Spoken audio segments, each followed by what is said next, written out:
खबर फ्रांस के एवियन से है, जहां G7 समिट के दौरान भारत और यूएई के बीच उच्च स्तरीय कूटनीतिक संवाद का महत्वपूर्ण घटनाक्रम सामने आया है।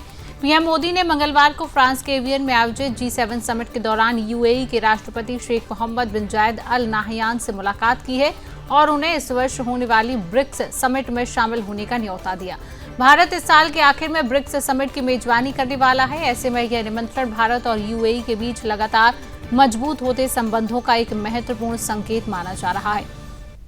वर्ष 2026 में प्रधानमंत्री नरेंद्र मोदी शेख मोहम्मद बिन जायद अल नाहयान के बीच यह तीसरी मुलाकात रही। यह तथ्य अपने आप में भारत यूएई व्यापक रणनीतिक साझेदारी की मजबूती को दर्शाता है। बैठक के दौरान दोनों नेताओं ने आपसी सहयोग से जुड़े विभिन्न क्षेत्रों की प्रगति की समीक्षा की। इसमें टेक्नोलॉजी, व्यापार, निवेश, ऊर्जा और रक्षा जैसे महत्वपूर्ण क्षेत्र शामिल रही हैं। दरअसल इस चर्चा में जनवरी में शेख मोहम्मद बिन जायद की भारत यात्रा और मई में प्रधानमंत्री मोदी की यूएई यात्रा के दौरान हुए निर्णयों और उनके परिणामों को भी आगे बढ़ाने पर विचार किया गया।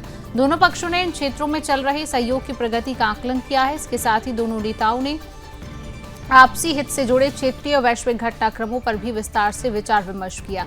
पीएम मोदी ने पश्चिम एशिया में स्थायी शांति, सुरक्षा, स्थिरता को बढ़ावा देने की आवश्यकता पर बल दिया है और कहा कि बातचीत और कूटनीति के माध्यम से ही स्थायी समाधान संभव है।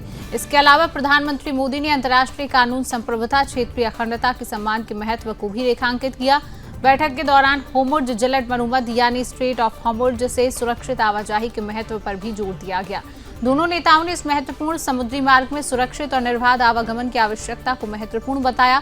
कुल मिलाकर फ्रांस के एवियन में हुई यह मुलाकात भारत और यूएई के बीच लगातार गहरे होते संबंधों, रणनीतिक सहयोग और क्षेत्रीय स्थिरता के साझा दृष्टिकोण को आगे बढ़ाने वाली महत्वपूर्ण कड़ी के रूप में सामने आई है।